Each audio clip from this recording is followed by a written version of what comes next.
Olá, eu sou o Dr. Anderson Anjos e vim falar sobre as alergias respiratórias do período junino.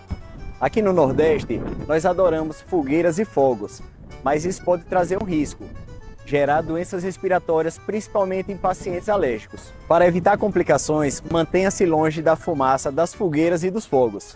Se possível, use máscara durante a festa e deixe a casa fechada. Após a festa, mantenha a casa arejada e retire sua máscara. Em caso de tosse, espirros ou falta de ar, procure uma avaliação médica, pois a alergia respiratória pode levar a complicações. Aproveite o melhor do nosso povo, da nossa terra e não esqueça de cuidar de sua saúde. Um grande abraço!